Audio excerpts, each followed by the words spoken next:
Bienvenidos a Tributación Extrema, el canal dedicado al estudio y entendimiento de las normas tributarias en Chile. Para empezar, las normas tributarias están escritas en el Código Tributario, Ley de Impuesto a la Renta y Ley de Impuesto al Valor y Servicio. Todas estas normas están en este canal vamos a estudiar todas las normas relacionadas a estas leyes y posteriormente vamos a hacer un estudio de circulares y oficios correspondientes de acuerdo a las normas que estemos estudiando en el momento. ¿Por qué? Porque todo está escrito, todo está explicado alguna vez, pero yo quiero dar mi granito de arena explicándoselo a través de video. Comencemos. Vamos a comenzar estudiando el Código Tributario. Estas son videolecturas. Primero, el Código Tributario está repartido en varios títulos. El título preliminar habla acerca de las disposiciones generales, de la fiscalización y aplicación tributaria y de algunas definiciones, y los derechos contribuyentes, pago, factura electrónica y de inicio. Todos estos artículos son los que vamos a estudiar en este momento. Artículo 1. Las disposiciones de este código se aplicarán exclusivamente a las materias de tributación fiscal interna que sean, según la ley, de la competencia del Servicio de Impuestos Internos. Es decir, el servicio se dedica a solo lo que le interesa de la tributación fiscal interna de este país.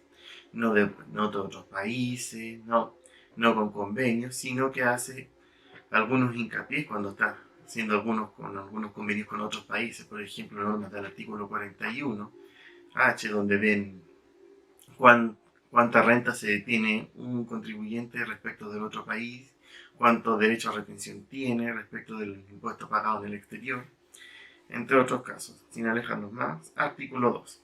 En lo no previsto por este código y demás leyes tributarias, se aplicarán las normas de derecho común contenidas en leyes generales o especiales. Estas últimas se aplicarán de forma supletaria, siendo aplicable el artículo 20 del Código Civil. Código Civil es que está por encima del Código Tributario. Todo lo que no está en el Código Tributario busca ser conciliado con el Código Civil.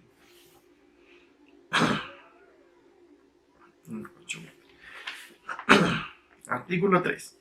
En general, la ley que modifique una norma impositiva, establezca nuevos impuestos o suprima uno existente, regirá desde el primero del mes siguiente al de su publicación.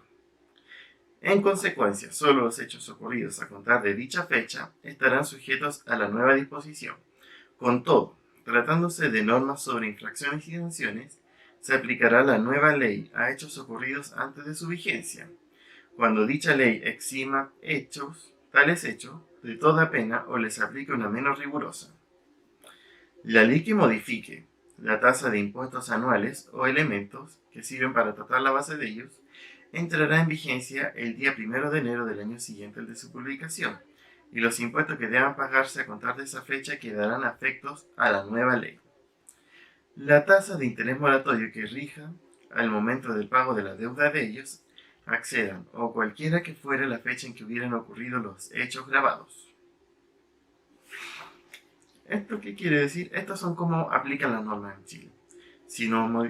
De acuerdo al primer párrafo, si se nos modifica una norma, el impuesto va a empezar a actuar desde el próximo mes. Por ejemplo, en el caso del IVA, tuviéramos algún cambio en la ley del IVA, se dice, por ejemplo, se realizó la ley en marzo, va a comenzar a funcionar desde abril. Y generalmente las mismas normas, cuando uno las lee, dice desde cuándo van a funcionar. De acuerdo a las normas de los impuestos anuales se refiere al impuesto a la renta y al impuesto global complementario. Estas normas los que modifiquen estas normas van a comenzar a funcionar del año siguiente, de acuerdo al párrafo 2 del artículo 3. Y después tenemos el interés moratorio. Ese es cualquier fecha que hubieran ocurrido los hechos grabados. O sea, nos equivocamos un impuesto y ahí empieza a actuar la tasa moratoria. Artículo 4. La norma de este código solo rigen para la aplicación e interpretación del mismo y de las demás disposiciones legales relativas a la materia de tributación fiscal interna a que se refiere el artículo primero. Ojo con eso. Y de ellas no se podrán inferir salvo disposición expresa en contrario, consecuencias para la aplicación, interpretación, validez, contratos o leyes. ¿Qué no quiere decir? Esto se refiere solo a la aplicación e interpretación del mismo, o sea, del mismo código tributario, no de otro, relativas a la materia de tributación interna, que se refiere al artículo 1. Como leímos delante, el artículo 1 que se refiere solo a las normas tributarias fiscales internas de Chile, todo el territorio chileno. Para inferir acerca de la expresa validez, consecuencias para la aplicación, interpretación o validez en otros actos, contratos o leyes. Cuando el servicio busca una interpretación de la ley, te la hace a través de circulares. En las circulares, el servicio donde se expresa generalmente se redactan a través de varias normas del país. Por ejemplo, busca a través de normas del Código Civil, leyes específicas, por ejemplo, cuando están hablando de la minería, van a temas de minería, a veces se basa en temas de Código Civil para poder dar su opinión acerca de casos, de preguntas que realizan muchos asesores tributarios, muchas empresas, contadores, abogados. Generalmente responde a través de circulares o a veces son casos muy específicos que el servicio realiza una resolución para alguna empresa. Artículo 4 bis.